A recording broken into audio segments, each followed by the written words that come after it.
All right, so we back. We back. What's good? Well, tell them why you back here, bro.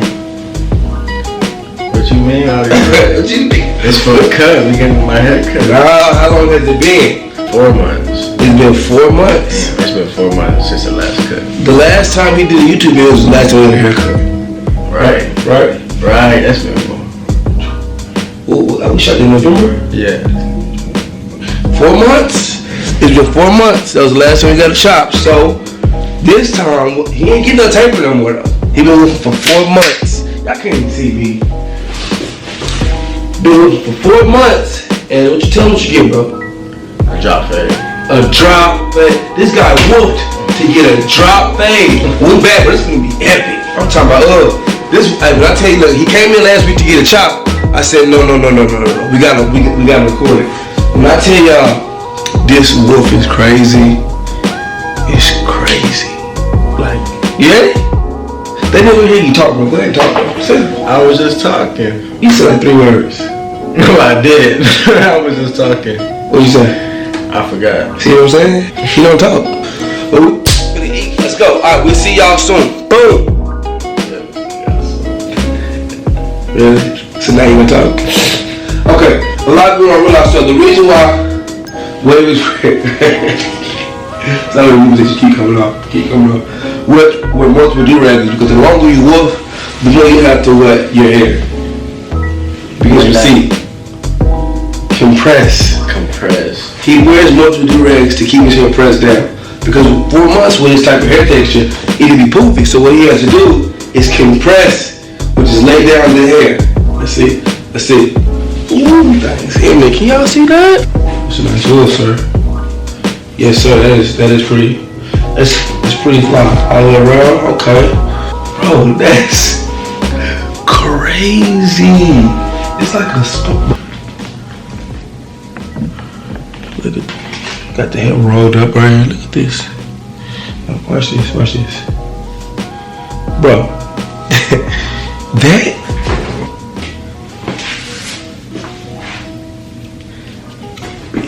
Yeah. That's 4 months.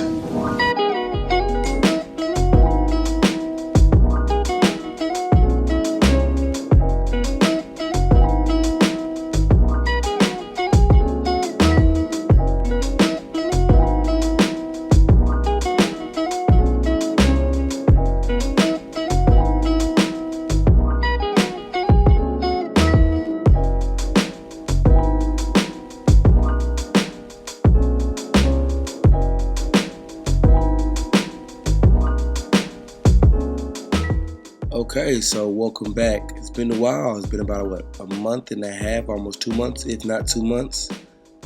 Been busy, you know. My wife and I just had our first son, 3rd child. Moved in with my mom, getting ready for this house. But I'm back now. So first tutorial back in 2 months, and it's going to be a big one. My boy here, Ant here, has been woofing for 4 months, and as you can see, great growth. But this time the difference is he's actually getting a drop fade, so this is going to be an epic turnout. I promise you guys will not want to miss the ending. So, as you can see, man, he takes really good care of his wolf. Let's just enjoy this. Oh yeah, man, it's the way he can maintain and control his hair is amazing. So one technique I want to do this time, I want to see if I can get all the hair off pretty much in one stroke. So I want to keep it on the head, kind of like a burst or a flower blooming. So one of the key things when cutting a wolf is you definitely want to prevent cutting off a lot of the new growth, the new progress. To do that, one of the tips I want to give you is to comb through. I'm trying to use a wire tooth comb. As you can see, I ended the comb with a pick because I want to still stretch that hair out, but I don't want to thin it out too much to where I gap it or I take away the new growth, or I take away the new progress. I apologize. And just be careful. You don't have to cut through very fast. Take your time. That's another reason why, besides for looks, the way I do this bloom method is I can kind of watch as I go. And I'm basically watching that wave pattern. I'm watching to see the way the hair grows, because the way when I peel it back like that, I can see if there's any swirls in the next few strokes or not. So I'm pretty much studying, watching what I have before me, or what's coming next. I'm foreshadowing, right? It's very important when someone woofs that long, or when a waiver takes that much time to maintain, you definitely don't want to hurt them by taking away, especially from the crown or any parts of that edge. You don't want to take away what they've been working for. As you see, Antonio has a few thin spots in the bottom of his head, at the nape of his neck, kind of by his temple, but he's getting a drop fade, so a lot of that won't matter anyway. As you can see, this wolf did him really well. He took away a lot of forks are gone. He has a lot of progress. That wave pattern is stretched out quite a bit because he has a very tight curl. But this wolf helped him out so much. So I'll let you guys watch. Oh man, look at that. Just peeling right back. What Kevin Hart said, peel your muffin cap back. You know what I'm saying? So it's looking good. So you guys watch that, and I'll be back when it's time for the next step.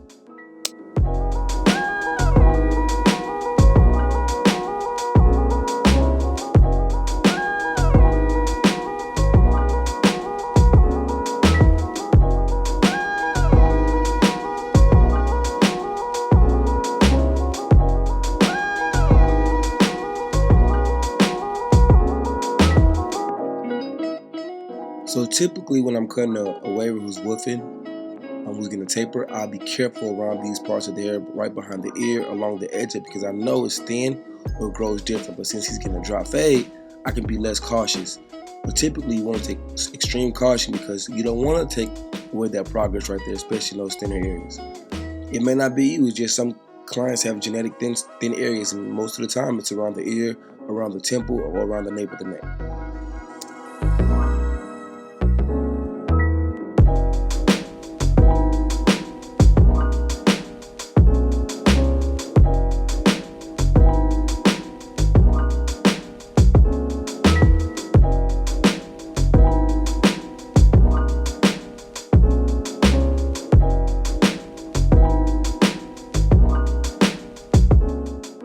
Alright, so what I'll do, since he's with for 4 months, that hair's still used to standing up. Although he compresses it with the do-rags, the natural state when the hair grows is to grow up and out like a tree.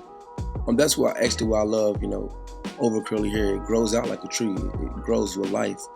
So what I'll do is, before I edge him up, I'll lay it down with the warm rag to help soften those cuticles, lay the hair down so my razor can glide smooth across. Alright? So you guys watch, it's about time to start that drop in 3, 2, 1. Alrighty, so as you can look right here, you see I have my walls, balders. I'm right at the nape of the neck, below the occipital bone. I'm going to come up, curve around the ear, and keep it at the lower part of the temple. Well, I don't want to go too high because he's going to drop, and since he is a waiver still, I don't want to take away his progress. So I'm pretty much with this drop fade, I'm taking away the thinner spots for the waves, but his wave progress didn't really give him much anyway. Alright, I'm still going to have to fade up into this, but the lower you start your drop fade, the more wave pattern you can keep even when you fade in that area, okay? Alright, so remember the steps. We're going to ball first, then we're going to make our secondary line. Then we're going to debulk, okay? If you remember your system, it'll make it much smoother. Sometimes it can be difficult fading waivers, especially a drop or a ball fade after they've been having tapers for so many years, because that hair in that area is used to being wavy. And again, that can cause more of a complication for you because, most people who get a ball fade or a drop fade, or who don't have a thick wave pattern like that, or a consistent wave pattern like that, the hair lays right down. It's more compliant. But when you've been having waves and you've been training your hair, brushing, then your hair wants to wave naturally. So just be very careful of that. As you can see, I'm using my Babyless Pro FX, and I'm making my secondary line lever all the way open. And I don't want to make that secondary line too high, but I still want to give it thickness. I'm going to give you guys a really good tool to help you understand what the secondary line does, right? So the thicker my secondary line is, the more stretched the fade will be. I'll repeat. The thicker that secondary line, the thicker or the more stretched the fade will be. If I made a narrow or thin secondary line, then I have a very narrow fade. Now with narrow fades, they look great if you can execute. If you don't take your time and properly fade it, it can look like a chili bowl. So, and the thicker that I make that secondary line, then the more stretched that fade will be. I like to do like a medium type consistency because I love a smooth transitional look, especially with dark hair on lighter skin. It just looks smoother. All right, it's a contrast type look. All right, they complement each other. As you can see, so I do lever play when it comes to blending in my two lines. Like, so I can't really tell you if I'm using the first notch, second notch, third notch. You have to know your clippers and learn what's comfortable for you. If you watch, you see I'm stretching the skin, and I'm also using the corner of the clipper. If you can see, he has some dimples or indentions right there in his head that you have to work around, because if you don't work them out the correct way, then they can come off as chili spots. Now, I know they're not, but you don't have time, or he doesn't have time to explain to everybody in Walmart that that's not chili, that's just his head. So you have to actually work around that. That's why I use the corner of the clippers in certain small areas. And I'm still stretching the skin. When you stretch the skin, it makes your workspace neater and enlarges your area, so that way you can work around it. All right. As you can see, as I'm doing this fade, I'm actually using a comb.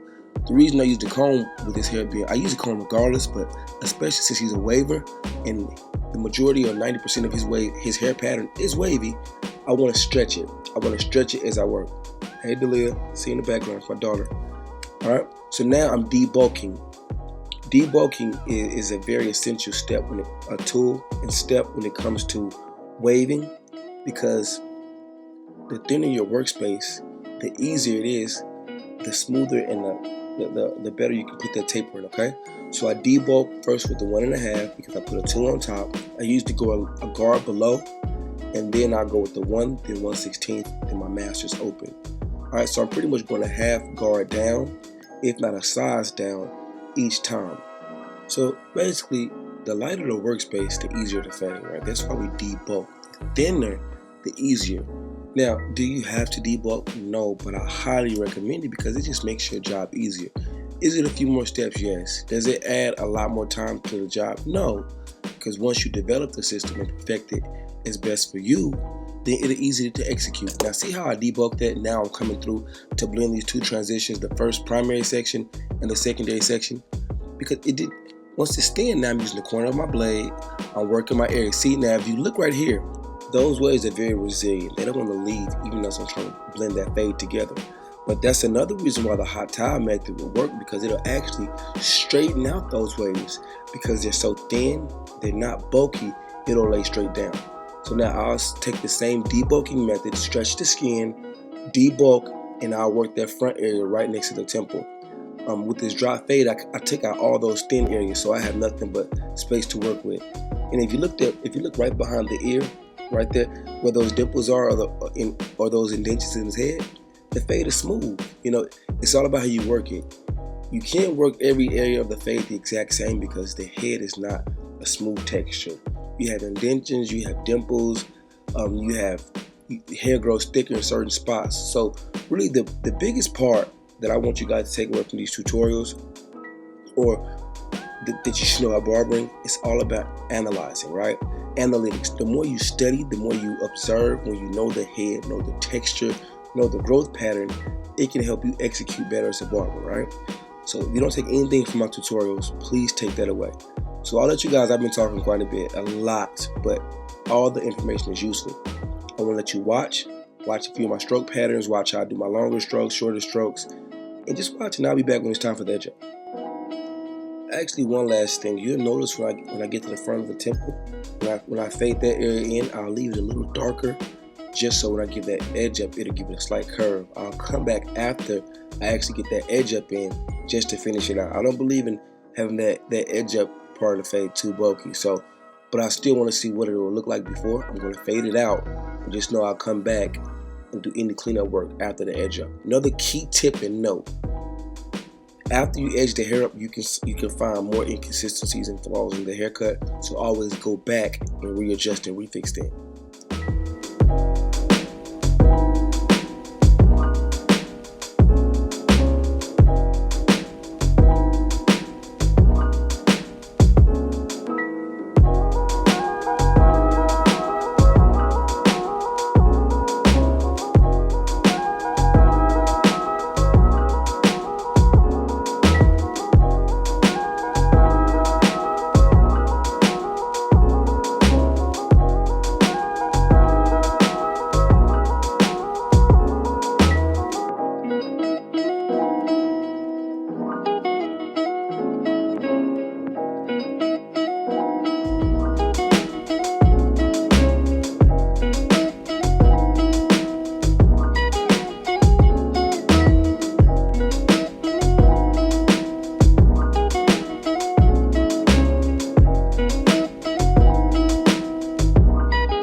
Okay, so now a method that I'm doing, I'm basically coming with the grain of the hair. It's another form of debulking so that I don't gap them. That hair stands up, it curls on the edge up. It's the curliest part of the edge up, especially for wavers. So I want to lay it down. Then I'm coming with my lubricant, which is my Elegant Shades gel. I'm pretty generous with this amount. I'm giving quite a bit. I put the warm rag on. I want this to soak into the cuticles, right? I want it to soak in so it'll lay the hair down as I edge him up. Because he has thinner spots and he has a very curly edge up. Right? Put that warm rag on there from the burner one. I'm sorry, real quick. He was acting tough, so I had to get him.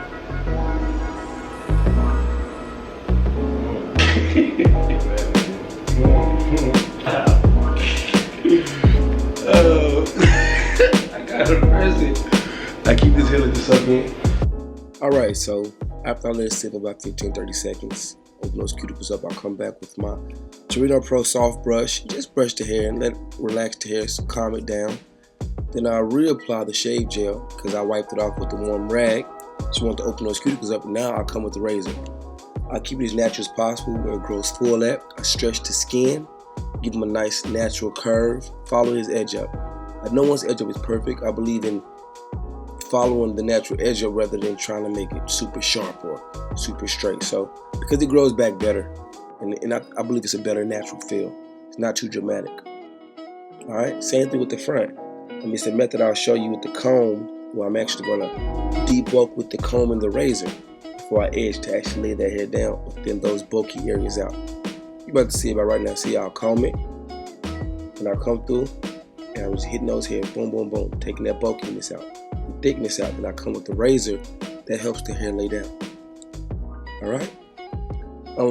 The other side I'll show you for a brief second, but my lighting was horrible, so I couldn't really get a full look of the other side, but you kind of get the concept and you'll see what I'm talking about. But yeah, this is the method I'm doing, so you guys watch and see you soon.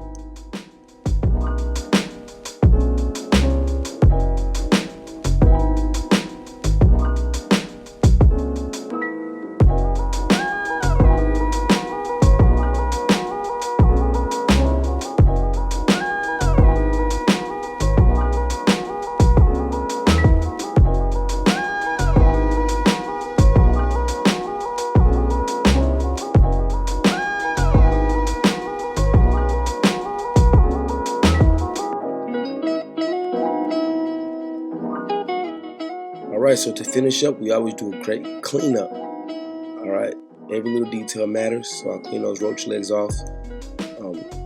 And we're pretty much done. You guys stick around for that before and after, and I hope you enjoy it. Subscribe, please. Game changer.